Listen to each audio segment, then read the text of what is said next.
यह घटना मेरे ही साथ हुई जब मैं और मेरा दोस्त घूमने के लिए हनरा गए हुए थे।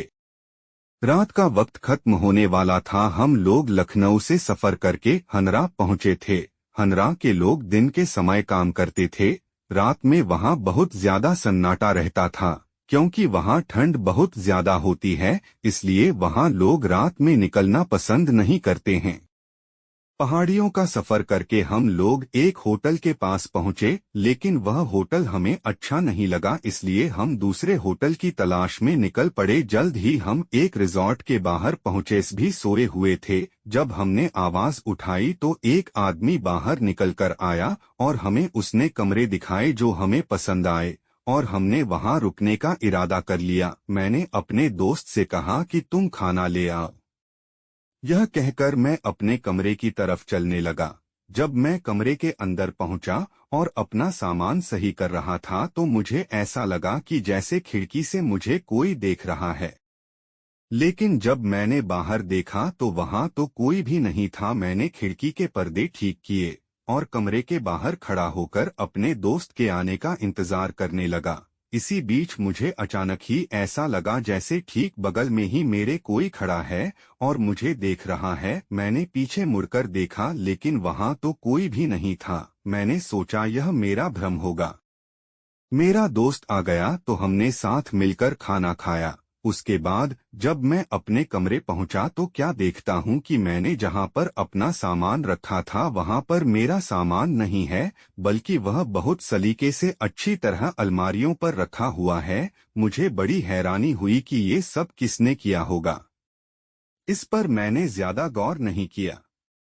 ठीक है, हो सकता है बेलब बॉय ने आकर के यह सब कुछ किया हो। मैं यही सोच रहा था कि अचानक किसी ने दरवाजा खटखटाया। जब मैंने दरवाजा खोला तो वहां गैलरी में तो कोई नहीं था, बिल्कुल सन्नाटा। लेकिन गैलरी की लाइटें खुद ब खुद जल बुझ रही थी। गैलरी में एक जूता पड़ा हुआ था।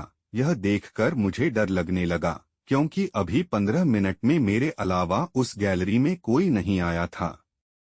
तो आखिर यह जूता कहाँ से आया?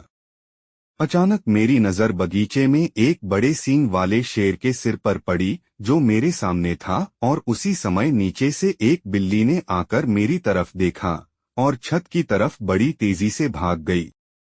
यह सब देख मैं बहुत डर गया। मैंने अपने दोस्त को फोन करके अपने कमरे बुलाया। जब मेरा दोस्त आया तो जूता वहां पर नहीं था। मैंने उसे सारी बातें बताई। उसने मुझे दिलासा दिया कि तुम परेशान ना हो, मैं तुम्हारे कमरे में लेट जाता हूँ। लेकिन मैंने यह अच्छा नहीं समझा और उसे वापस भेज दिया और फिर अपने कमरे में आकर लेट गया।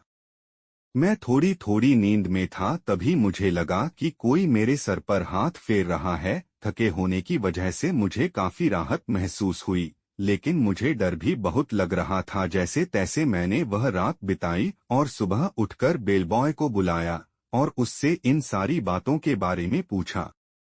तो उसने बताया कि यहाँ ऐसा कुछ नहीं है, यह सिर्फ तुम्हारा भ्रम होगा। हम यहाँ कई सालों से हैं और आज तक हमारे या हमारे मेहमानों के साथ ऐसा कुछ नहीं हुआ है। वो ऐसी बातें इसलिए कर रहा था क्योंकि वह डर रहा था कहीं हम उसका रिजॉर्ट छोड़कर न चले जाएं। फिर मैंने बेलबॉय को अपने कमरे में जाने से पूरी तरह मना कर दिया। लेकिन मैं दरवाजा खटखटाने और रात में बत्ती जलने बुझने की बात कैसे भूल सकता था। खैर, हमने दिन बिताया और रात को मैं फिर अपने कमरे गया। मैंने देखा कि मेरा सामान फिर से बड़े अच्छे तरीके से अलमारियों में रखा हुआ है। यह देखकर मुझे गुस्सा आया, क्योंकि मैंने बेलबॉय को मना किया था कि वह कतई मेरे कमरे में ना आए, तो उसने मेरा सामान आकर क्यों छुआ।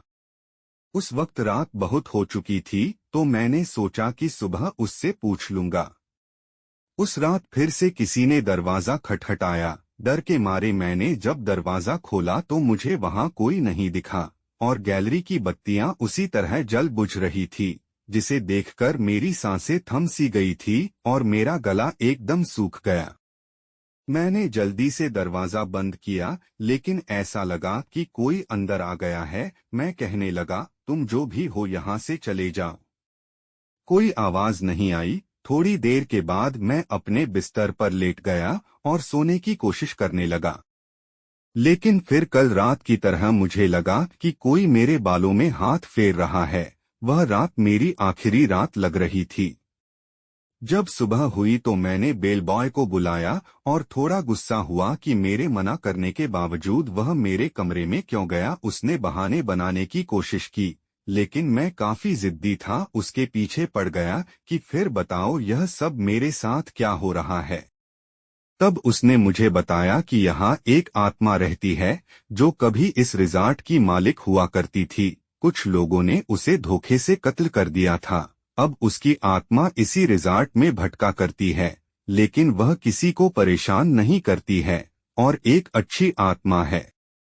इस हादसे के बाद हमने वहां से जाना बेहतर समझा।